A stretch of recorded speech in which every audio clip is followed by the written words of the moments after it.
the NASCAR Modified 4s, and the Winged Women on Wheels.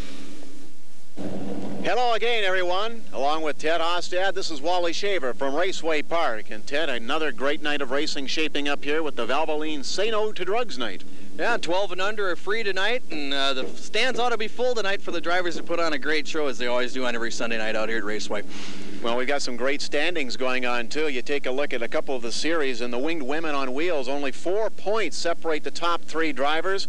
Another good battle going on in the NASCAR Modified 4s, and number 10, Wes Walton, is having himself quite a year. He sure is. He's currently leading the Great Northern region of the NASCAR Winston Racing Series. And if the season ended today, Wes would take home $27,250 in bonus cash up for grabs in the NASCAR Winston Racing Series. Well, that'll get a few extra parts over the winter, won't it? Sure will. Maybe a couple race cars for Wes. Well, looking at tonight's lineup, another great performance for the figure eights will be coming up. We had some real close near misses in our last outing with these drivers, and it's always fun to watch this circuit. It sure is. Not so close and so close misses out there in the figure eights, and of course we'll have some great action for you coming up. One of the current points leader in the figure eights is Rick Keith, the number 30 car, and he had some bad experiences here in the past. I think we'll get a chance to talk with him here in a few minutes. Well, we do have an opportunity to talk about the figure eights. We've been bringing you each of the racing series or classes, a little close-up and what goes on in each of the series. So right now, why don't you bring in Rick and tell us a little bit more about the figure eights. Okay, thanks, Wally. Like I said, Rick Keith out of Burnsville. He is currently leading the figure eight division. And Rick, well, last year, about a year and a half ago, you had a bad accident out here. Maybe you could touch on what that was all about. Well, I guess it's what happened was John Sinnen, another guy that was running out there, apparently didn't see me and thought he had a clear shot at going through, which he didn't. He found me on the way through, and we had quite a crash.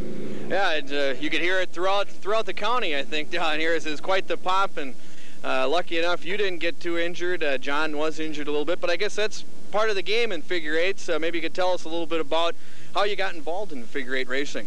Well, a friend of mine, Bruce Moore, got me into the sport. His first year, the second year, he built a new car and offered me his old ride, and I took that on and thought I would never do this, but I'm doing it. And so I went out there and ran, and we struggled through a year of I guess 11th place finish at the end, and got Rookie of the Year.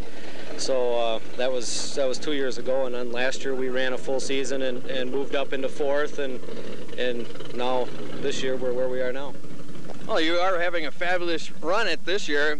Maybe we can touch on some of the safety features. Like we said, as you had a bad accident here a couple years ago, so safety is number one in your mind. Maybe you could touch on a few of the safety features so that the fans understand just exactly what you have to go through.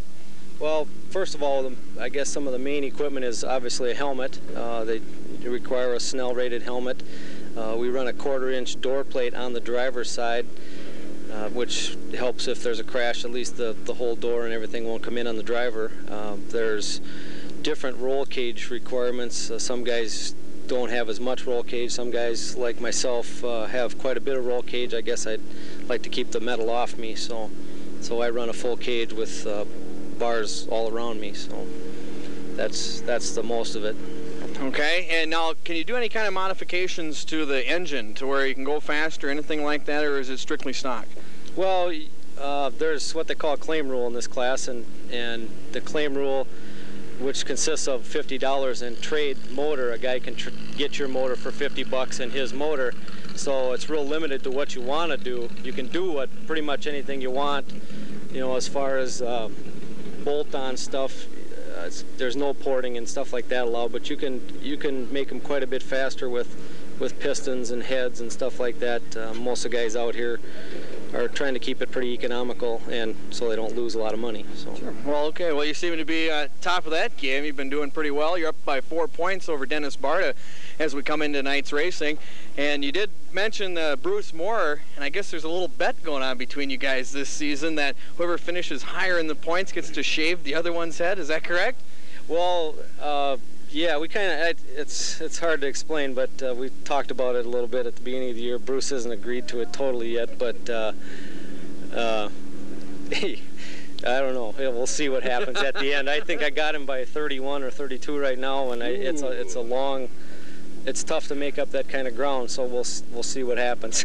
Well, there you go. A breed apart, definitely, but Rick Keith's on the top of the pile right now. Good luck to you tonight, and we'll definitely keep our eyes out on Rick Keith. Let's go up top, see what Wally's doing.